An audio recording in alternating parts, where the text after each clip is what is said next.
Top 10 Poorest Countries in Asia. Asia as a whole has long been seen as a powerhouse of the economy.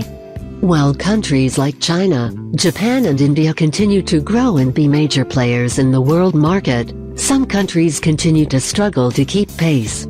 Here are the top 10 countries in Asia with the lowest per capita income. All figures are drawn from calculations based on World Bank gross domestic product and gross national income data.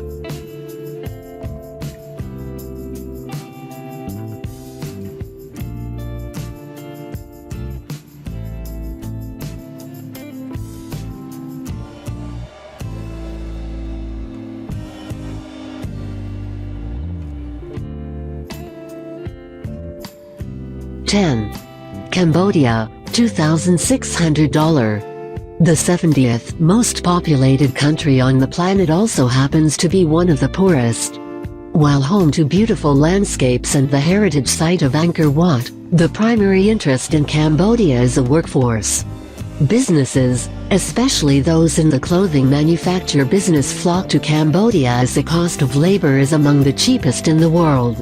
This poverty is further compounded by a history of war, genocide, and a heavy reliance on sustenance farming.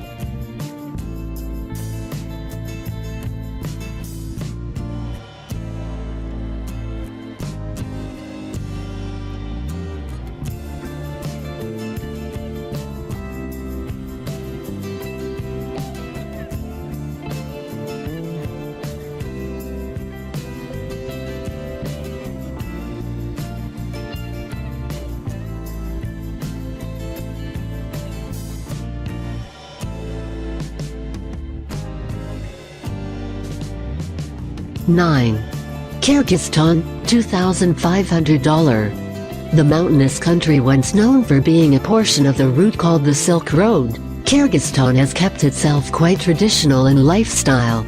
Agriculture makes up nearly a third of their GDP, and forestry, namely the harvesting of walnuts, is also an important economic factor. This may be a crisis in the future, as the irrigation systems have been in a state of decay for over a decade.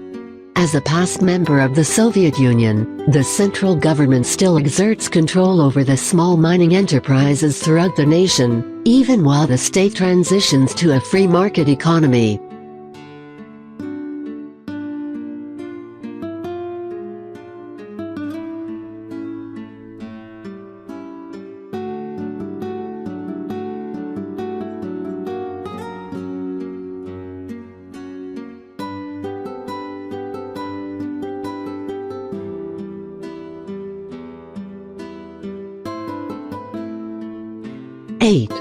Yemen, $2,351. Though neighbor to one of the richest countries in the world, Yemen has itself seen much better days. Often cited as having a government unique in being openly corrupt, there is also open corruption in the private sector that translates to an excessive pay gap between wealthy and poor. Nearly half of the country is employed in service and tourism jobs, despite security risks consistently turning away a large share of tourists to other locations such as the United Arab Emirates. To make matters worse, political violence between government loyalists and how this has greatly increased in the recent past, bringing even further uncertainty to the region both in terms of security and economy.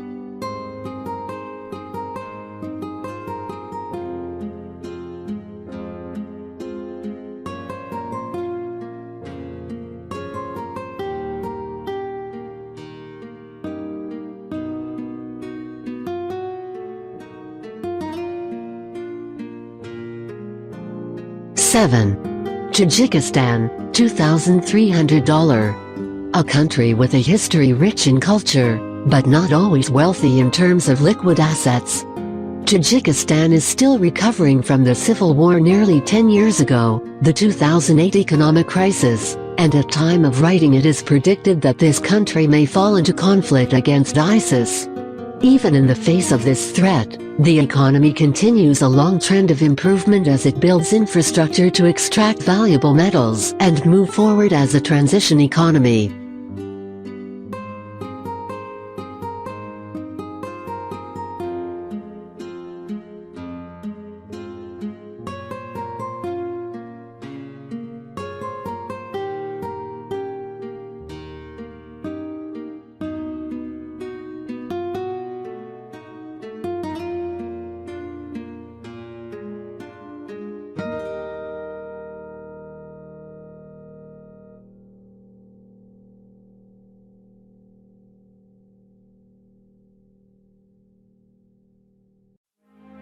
6.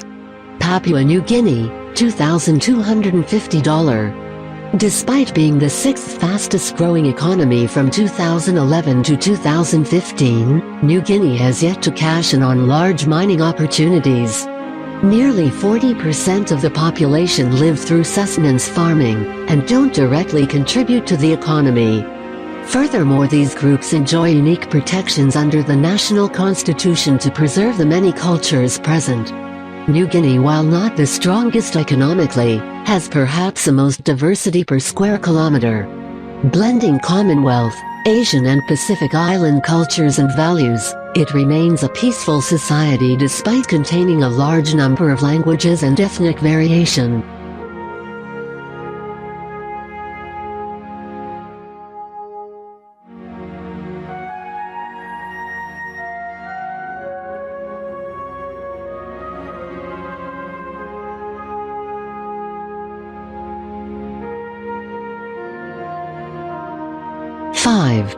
Bangladesh, $2,085. Bangladesh is a country of contradiction. Despite being among the largest producers of rice and tea in the world and one of the largest banking sectors in Southeast Asia, the average income of its citizens is among the lowest in the world. This can partly be attributed to the past 40 years, which have seen all manner of small-scale, but economically debilitating rebellions. This is particularly ironic, as Bangladesh is the single biggest contributor to United Nations peacekeeping forces and as of 2015 was rated as the most peaceful nation in Southeast Asia.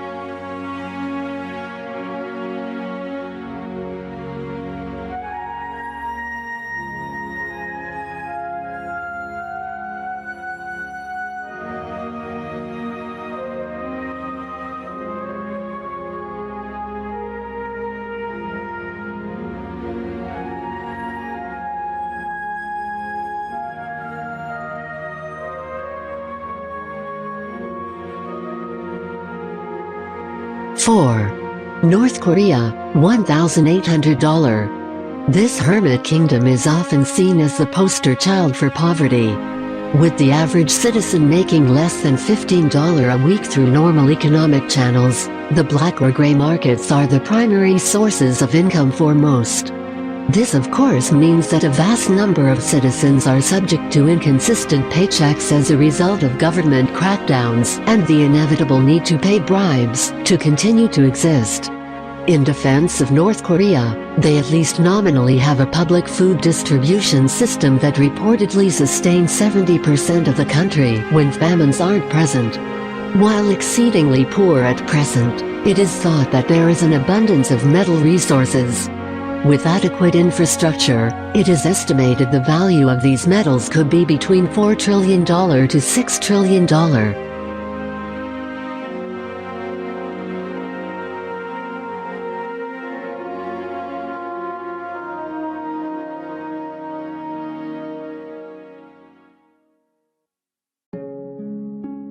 3.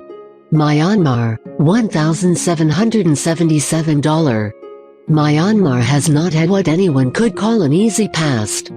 Almost 200 years of occupation, war and civil unrest has followed this country, also called Burma, into the modern age, along with a large list of human rights violations. Among these are common reports of forced child labor, human trafficking and genocidal acts by the government. It comes as no surprise that this has greatly hindered the number of educated workers within the country. The economy likewise has been rough. Since the banning of opium poppies, many farmers have had no cash crop, and the economy relies primarily on the exporting natural gas to neighboring countries.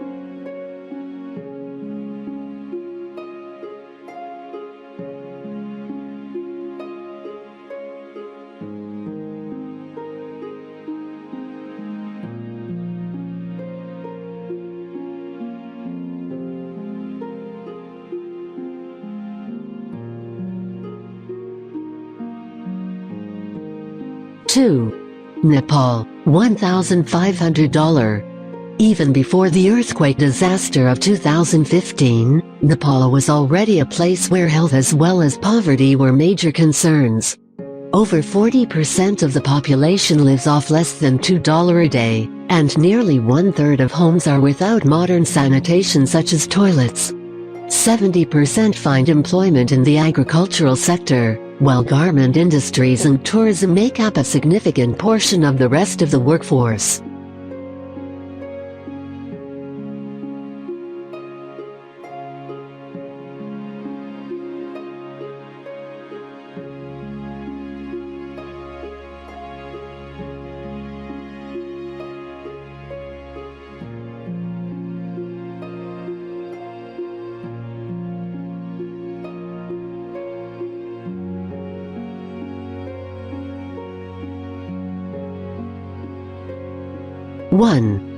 Afghanistan, $1,100. After suffering decades of being a war-torn nation, it should come as no surprise that Afghanistan heads this list. Like many on this list, a majority of Afghanistan's economy is based on agriculture, even though only 6% of the nation's land has proven usable. While animal husbandry used to also be a major economic factor, up to 80% of domestically useful species were wiped out by incursions of Iranian and Pakistani refugees in the early 2000s. The future continues to look uncertain for this country, as the entire region is engaged yet again with a large terrorist threat that is sure to hinder growth and development.